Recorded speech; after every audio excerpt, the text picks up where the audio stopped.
I think I owe an apology specifically to the people in Florida. In one of my earlier videos, can't exactly remember which one, I remember saying that the 2022 Atlantic hurricane season would go without a major impacting storm. And at the time, I believe that what I said was appropriate.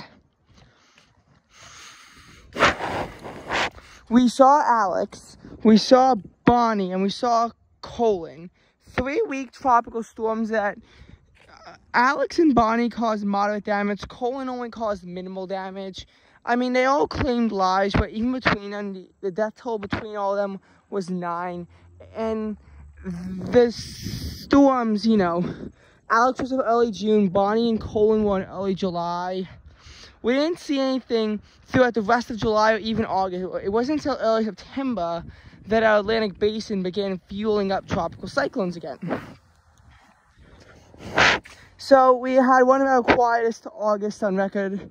Actually, it was tied with 1961 and 1977 for the only August that did not have a single tropical storm.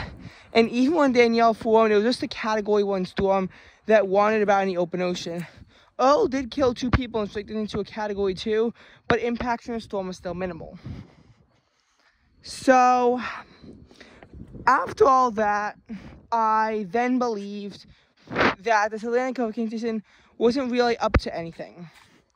And given how the standards for retirement have clearly increased, starting especially in the 2019 Atlantic hurricane season, was where I first noticed that uptick. I was like, you know, in 2020, when the storms were retired in April 2021, I was like, why wasn't Imelda retired?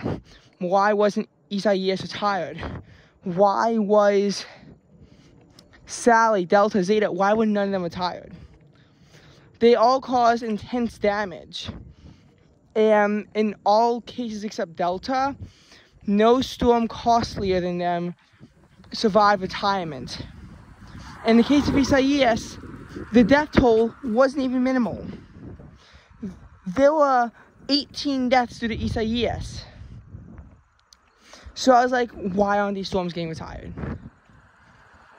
And then I waited until 2021. Besides, there weren't really that many high-impact storms, but Grace in particular surprised me quite a bit on why it wasn't retired. I was also a little bit surprised by Fred, but that didn't surprise me that much given how the 2019-2020 results went. So given how these storms just kind of treated as whatever, and do not have that much historical significance in the long scheme of things, I was like, okay, this Atlantic hurricane season is going to be quiet and it will not be very destructive. Unfortunately, on that note, I was very wrong. Because what happened in mid-September was Fiona began to bubble up. Right around the 5th anniversary of Hurricane Maria, Fiona caused an island-wide blackout in Puerto Rico that wound up causing like about 20 deaths. There were also other deaths in the Caribbean and in Atlantic Canada, where Fiona made landfall with a record low pressure. Fiona really was an intense, unfortunate storm. And so far down, I just mentioned at 400 million, and that totals at 27. I am pretty sure that we will be seeing both numbers rise. I don't think it'll make the Indian News section of Wikipedia, which is kind of surprising given the impact. But a lot of people blame that the generator deaths in Puerto Rico are not actually truly representative of the storm as a whole. So then we have 2 more fish spinners later into September, Gaston and Hermine, and then Ian. So Ian began bubbling up in late September at the same time that Hermine was. Gaston, that was a mid-September storm. And Ian was a storm that even when it was Invest 98L, everyone was worried about Ian from the beginning. And why was everyone worried about Ian from the beginning? Because Ian was kind of set out to be the storm that caused dangerous impacts and that nobody really knew where it was going to go. Really, it could have made landfall anywhere from the western side of Florida, which is where it inevitably did make landfall, all the way to Texas. Fiona was also briefly in that category. However, as you know, Fiona wound up missing the east coast of the United States, but it still gave quite a blow to Atlantic Canada after already giving quite a blow to Puerto Rico. I mean, that storm might have been only a Cat 1, but it was a pretty bad Cat 1 for only a Cat 1.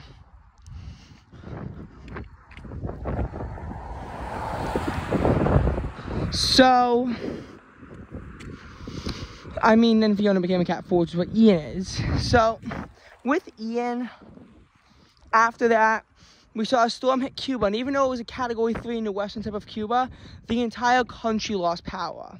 That was more shocking because, number one, Cuba is not known for having this crippled power grid. By the way, the only deaths confirmed were 2 in Cuba. There are 23 people all missing in a ship, and that toll is definitely going to increase. We just don't have a lot of information at this time because Ian is just making landfall. And, you know, shocking mainly because it was also on the western tip. It made landfall, like, at the western tip of Cuba. It wasn't in the center of Cuba, so to have an island-wide blackout, I mean, it was probably something with the transmission lines. This isn't unique, though. I mean, with Ida, all of New Orleans lost power. So, Cuba obviously has a crisis on their hands, and obviously Florida will too, with the storm making landfall as a Cat 4. Even though, meteorologically speaking, it's similar to Charlie, I am pretty sure the impacts will be much, much, much worse than Charlie. You know, Ian really is sad to be this serious storm, and I think in that note, it's doing a good job of trying to make itself a storm that no one will ever forget. And I mean, look at the list of storm names that Ian replaced, and you'll find a troubling trend, as I like to call it.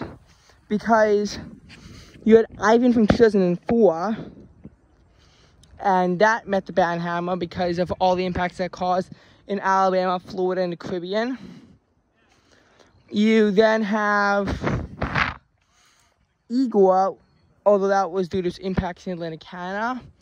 Just 6 years later, in the next cycle, Ian survived the 2016 cycle, but I do not think he'll be surviving the 2022 cycle with the way that the impacts are set out to be. I mean, we're talking 2 feet of rain is coming down across the area. We're talking about a high-end Category 4 storm in Florida, and I really feel that I completely missed the ball on this when I said 2022 will be a low-impact season. I mean, Ian might be sparing, but the odds are just not looking good. It's not really sitting well with me either to think that Ian would cause low impacts, and also think that 2022 would cause a high impact storm given the tranquilness earlier in the season. And it's a bit weird to think about it, at least in my perspective, on how Ian came out how to be in this unfortunate manner, and how 2022 has turned violent. However, we really haven't seen a year since 2015 without this kind of devastating storm. 2016 had Matthew. 2017 had Harvey, Irma, and Maria. 2018 had Florence and Michael. 2019 had Dorian. 2020 had Laura, Ada, and Iota. 2021 had Ida. And other storms were tied in this time frame, like Erica and Joaquin in 2015. Joaquin mainly for sinking a ship. The SSL Pharaoh, killing everyone on board. Nate in 2017, Otto in 2016.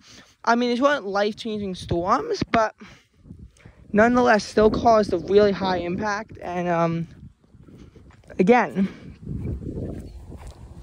really ugly situation going on. Now, we also have a Tropical Depression 11. I don't foresee that doing anything, however, because it appears to be in the far eastern Atlantic, and typically those types of storms are the ones more likely to be fish storms. I could do an analysis on this, but I'd rather not. But typically it's the Gulf storms, the Caribbean storms, that wind up being worse because there's like so much land to hit. It's actually really difficult for these storms to not hit land, especially Gulf storms. Gulf storms are the ones that you always have to be worried about. It is very rare for a really bad storm to not be in the Gulf, the Caribbean, or neither. Most storms actually wind up traversing through two, although Maria only went through the Caribbean. Sandy only went through the Caribbean.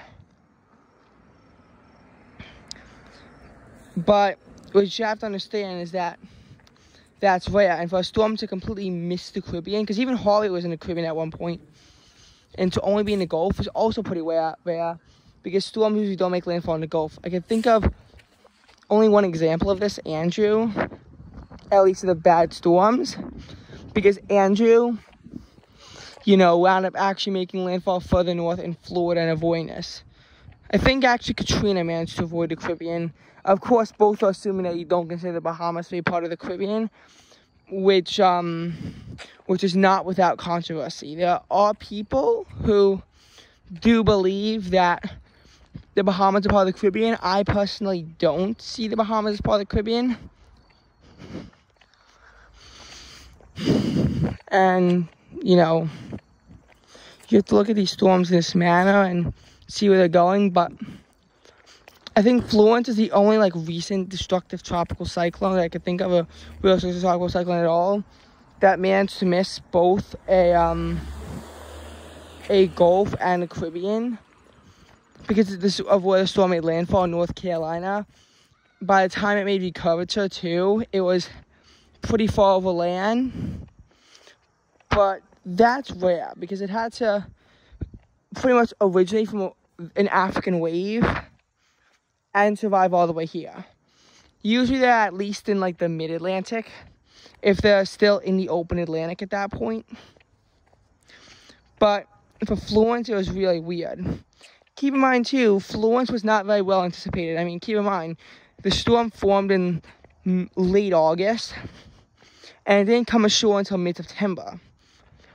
And because the storm went from a Cat 4 back to a tropical storm, again, anticipated the storm would not be able to, it would just fizzle out. Cat 4s are rarely fish storms, but they can be. However, Florence then became a Cat 4 again, and although weakening to a high-end Cat 1 at landfall, it still gave quite the blow to the Carolinas. But, again, I do kind of owe an apology to the people being affected by Ian for me saying that something like this just could not happen. 1992 only had 7 tropical storms, and